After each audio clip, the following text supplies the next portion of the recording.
Good morning students, welcome back in your science online class. So today we will start our new chapter, the sun, the moon and the stars. All of you have seen the sun, the moon and the stars in the sky. आपने sun, moon और stars को कहाँ पे देखा है? Sky में देखा है.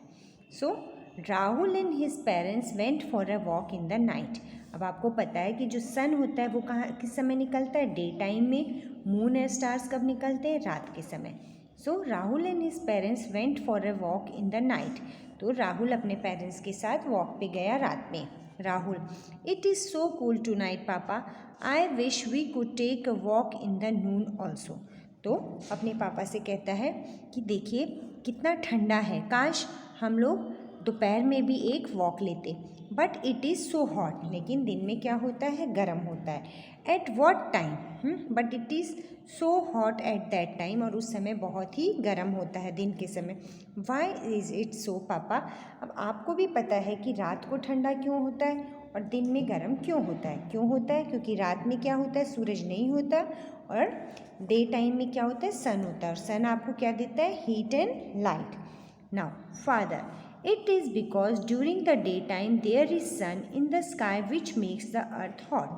तो उसके फादर कहते हैं कि दिन में क्या होता है? जैसे अभी मैंने आपको बताया, दिन में कौन होता है? सन होता है, और वो कहाँ होता है? स्काई में, which makes the earth hot. और दिन भर जिस दिन आपको सूरज निकला रहता है उस दिन क्या होता है? मौसम भी आपका गर्म रहता है, और अगर सूरज नहीं निकलेगा तो मौसम क्या रहेगा? ठंडा. So where has sun gone now? अब राहुल पूछता है कि रात में पूछता है कि अब सन कहाँ चला गया. Why can't the moon make the nights hot? और जो मून है वो रात को गर्म क्यों नहीं कर सकता? Father, I shall explain about the sun, moon and the stars so that you can enjoy the beauty of our universe. उसके फादर कहते हैं चलिए मैं आपको बताता हूँ कि सन, मून और स्टार्स क्या है, ताकि आप यूनिवर्स को क्या कर सको? एंजॉय कर सको कि यूनिवर्स में क्या क्या चीज़ें हैं. Our space is a beautiful and mysterious place. जो हमारा स्पेस है वो कैसा है? बहुत ही सुंदर है और mysterious. It has numerous star. आपको पता है क्या क्या है? स्काई में स्टार्स होते हैं, हमारे स्पेस में स्टार्स हैं, प्लैनेट्स हैं, सैटेलाइट्स हैं, and many other heavenly bodies. अब एक वर्ड आता है हेवनली बॉडीज़. तो हेवनली बॉडीज़ क्या होती है? जितनी भी चीज़ें आपको स्काई में दिखाई देती हैं, that are known as heavenly bodies. So the study of heavenly bodies is called astronomy. और जो इनका स्टडी होती है, जैसे हर चीज़ की स्टडी को हम लोग पढ़ते हैं, उसी तरह heavenly bodies, that means sun, moon, stars की जो स्टडी होती है उसको क्या कहते हैं? Astronomy. And the people who study astronomy, और जो लोग एस्ट्रोनॉमी को स्टडी करते हैं उनको क्या कहते हैं? एस्ट्रोनॉमर्स. जैसे जो लोग स्पेस में जाते हैं, आपको पता है कि स्पेस में भी एस्ट्रोनॉट्स जाते हैं क्योंकि वो स्टडी करने जाते हैं, है ना. तो ये है एस्ट्रोनॉमी हेवनली बॉडीज़ की. और एस्ट्रोनॉमी तो वो ब्रांच है हेवनली बॉडीज़ की जो स्टडी करती है. पीपल जो होते हैं वो एस्ट्रोनॉमर्स होते हैं, और एस्ट्रोनॉमर्स क्या करते हैं? स्पेस में जाके एस्ट्रोनॉट्स को, आपने पता है कि वो एस्ट्रोनॉट्स एक अलग तरह का कॉस्ट्यूम पहने रहते हैं, वो एस्ट्रोनॉट्स होते हैं, वो जाके एस्ट्रोनॉमी की स्टडी करते हैं. नाउ पहला है हमारा, सबसे पहली हमारी हेवनली बॉडी है द सन, जो हमारे लिए मोस्ट इम्पॉर्टेंट है क्योंकि वो हमें क्या करती है? हमारी अर्थ पे लाइट देती है. The sun is a huge ball of fire. अब है कि सन जो है वो एक बहुत ही बड़ा गोला है, किसका? जैसे फायर का, आग का, which gives out heat and light. और हमें सन क्या देता है? Heat and light. Sun is the closest star to earth. अब जो हमारा सन है वो भी एक क्या है? स्टार है, और वो सबसे नज़दीक है किसके? अर्थ के. So sun is the closest star to earth. इसको याद रखिए, अगर आपसे पूछा जाए which is the closest star to earth, तो first answer is sun is the closest star to the earth.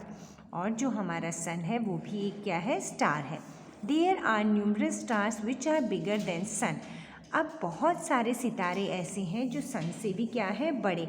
But sun seems to be the biggest because, अब जैसे कि हमारे जो स्काई है उसमें इतने स्टार्स हैं कि जिन्हें हम काउंट नहीं कर सकते, लेकिन फिर भी जो सन है वो सबसे बड़ा दिखाई देता है। इसका पीछे क्या कारण है? Sun seems to be the biggest, सबसे बड़ा दिखाई देता है because it is closest to the earth. और जो चीज़ हमें पास में दिखाई देती है वो क्या होती है? बड़ी होती है। जैसे जैसे कोई चीज़ दूर जाती है वो छोटी होती जाती है। अगर आप बहुत ऊंचाई से किसी चीज़ को छत पे से नीचे देखते हो तो आपको कोई चीज़ बहुत ही छोटी दिखाई देती है, जितना पास से देखते हो उतनी ही बड़ी दिखाई देती है। तो अब हमारा जो सन है वो हमारा क्लोजेस्ट है, किसके? अर्थ के ज़्यादा नज़दीक है, इसलिए वो हमें बड़ा दिखाई देता है। जो स्टार्स है वो बहुत दूर है, इसलिए हमें वो छोटे छोटे दिखाई देते हैं। Other stars are very very far away from the earth, और जो हमारे स्टार्स हैं वो हमारी अर्थ से बहुत दूर हैं, इसलिए हमको बहुत ही छोटे दिखाई देते हैं। आप रात में जब स्टार्स देखते हो तो आपको बहुत ही छोटे दिखाई देते हैं। All the planets revolve around the sun. अब है कि आपको पता है प्लैनेट्स, कितने प्लैनेट्स होते हैं? 8 प्लैनेट्स। कौन से हैं? Mercury, Venus, earth, Mars, Jupiter, Saturn and Neptune. तो देयर आर 8 प्लैनेट्स, है ना। अब आपको पता है ये सन है, ठीक है। सन के चारों तरफ कौन चक्कर लगाता है? अर्थ भी चक्कर चलाती है। उसी तरह all the planets revolve around the sun, और हमारा सन बीच में रहता है। जो प्लैनेट्स हैं वो उसके चारों तरफ क्या करते हैं? रिवॉल्व करते हैं। और रिवॉल्व जब करते हैं सबका अपना अपना फिक्स्ड एक रास्ता होता है, पाथ, रास्ता मतलब पाथ, ऑर्बिट होता है जिसमें वो क्या करते हैं? रिवॉल्व करते हैं। उनको क्या कहते हैं? ऑर्बिट्स। जो उनके वे हैं, जो उनका जिसमें वो फिक्स पाथ है, जिसमें वो चक्कर लगाते हैं, रिवॉल्व करते हैं, उसको क्या कहते हैं? Orbit. The temperature of the sun surface is about 5400 degree centigrade, यानी 5400 डिग्री सेंटीग्रेड। यानी अब जब the temperature of the sun surface is about इतना, जब हमें बहुत ज़्यादा गर्मी लगती है तो हम लोगों का मैक्सिमम टेम्परेचर जब 50 डिग्री सेंटीग्रेड होता है तभी भी हमें बहुत ज़्यादा गर्मी लगती है। तो अब ये सोचिए कि अगर जब सन का जो सरफेस का टेम्परेचर 5400 डिग्री सेंटीग्रेड है तो सन में कितनी गर्मी है, कितनी हीट है। अब देखिए, it takes 8 minutes for the rays of the sun to reach earth surface.